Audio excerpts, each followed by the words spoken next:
Bonjour à tous et bienvenue à la 10e diffusion de 5e dimension. Pour mieux comprendre cette vidéo, il est préférable que vous ayez regardé les podcasts précédents sur Adam et Ève et sur les géants. D'après les tablettes sumériennes, les Anunnaki, des extraterrestres semblables aux humains, mais 2 fois plus grands, sont venus sur Terre au sud de la Mésopotamie pour chercher de l'or, car leur planète Nibiru se refroidissait et ils en avaient besoin pour la réchauffer en créant un effet de serre. Ils ont vécu non loin des Sumériens qui les considéraient comme des dieux. Les divinités étaient réparties en 2 groupes. D'un côté les Anunnaki, qui gouvernaient le monde et résidaient sur les eaux, le ciel et la terre. De l'autre les Igigi, qui étaient une classe de dieux inférieurs chargés de pourvoir aux besoins matériels.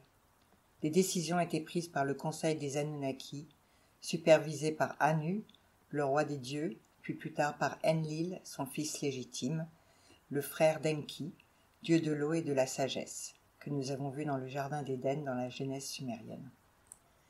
Après un certain temps, les Igigi, épuisés par l'extraction de l'or dans les mines, brûlèrent leurs outils et se révoltèrent contre les dieux Anunnaki. Pour les remplacer, et pour apaiser son frère Enlil, qui voulait les exterminer, Enki proposa la création d'un nouvel être, l'homme. Enki avait remarqué des groupes d'Homo erectus dans le sud de l'Afrique, dans l'actuel Zimbabwe, dont la constitution était adaptée au travail dans les mines. Les Anunnaki prélevèrent un ovule d'une femelle Homo erectus et le greffèrent à l'ADN de la déesse Ninursak, la femme d'Enki.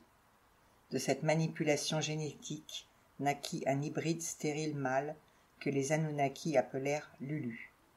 Ils le clonèrent et transportèrent ces clones en Afrique. Mais la fabrication de clones était trop lente et leur nombre insuffisant pour effectuer l'extraction de l'or. Enki décida, contre l'avis de son frère et de son père, de rendre le Lulu qui ne vivait que 100 ans fertile. Il produisit ainsi l'Adama, ou l'Homo sapiens, qui vivait à l'époque 300 ans et mesurait en moyenne 2 mètres.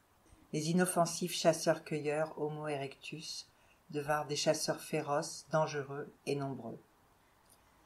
Enlil et Anu eurent peur de cette population humaine qui augmentait à vue d'œil, alors que les Anunnaki, qui étaient environ 600, ne se reproduisaient pas.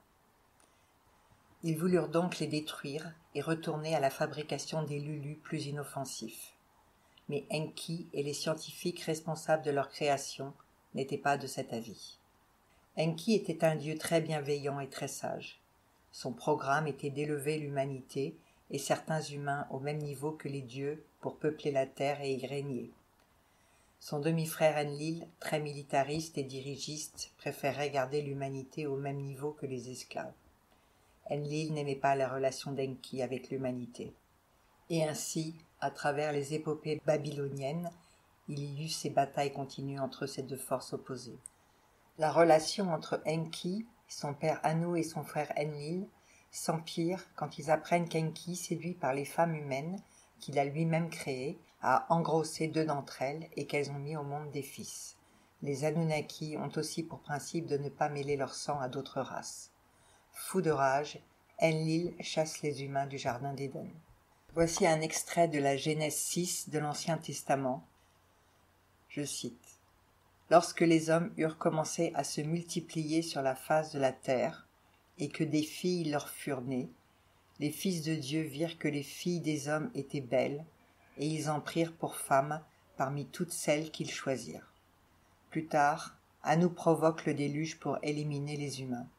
L'océan Atlantique s'engouffre alors dans la Méditerranée et forme le détroit de Gibraltar. Il submerge les pays méditerranéens, puis des vagues de 100 mètres envahissent la Mésopotamie. Enki avait prévenu Noé. Celui-ci fabriqua une arche et réussit avec sa famille à survivre au déluge. Parmi les survivants, il y avait aussi des Sumériens qui fondèrent Ur. Non loin d'eux, il y avait une base Anunnaki qui avait observé le déluge depuis leur vaisseau et après être redescendus sur Terre leur communiquèrent leur savoir. Les Anunnaki décidèrent de se partager la Terre. Marduk bâtit Babylone, Rama constitua le peuple indo-européen. Viracoa fonda la civilisation précolombienne, l'empereur jaune Huangdi envahit la Chine. Yahvé occupa la Palestine. Sans la découverte des tablettes sumériennes, nous n'aurions jamais su que nous étions les descendants d'un croisement génétique entre un primate et un extraterrestre. Pour en savoir plus, regardez l'excellent documentaire « Les Anunnaki, les Sumériens et les hommes » que j'ai mis dans les liens. Les Anunnaki sont des créatures de la source. Ils ont un corps de chair et de sang comme nous. Bien qu'ils aient une expérience de vie bien plus longue que la nôtre, car ils savent réencoder leur ADN. Puisque nous avons en nous des gènes extraterrestres et que nous provenons de la même source, il est donc logique que nous ayons leur potentiel d'évolution. Maintenant, voulez-vous évoluer pour accéder à leur niveau ? Je vous laisse méditer à ce sujet. À bientôt.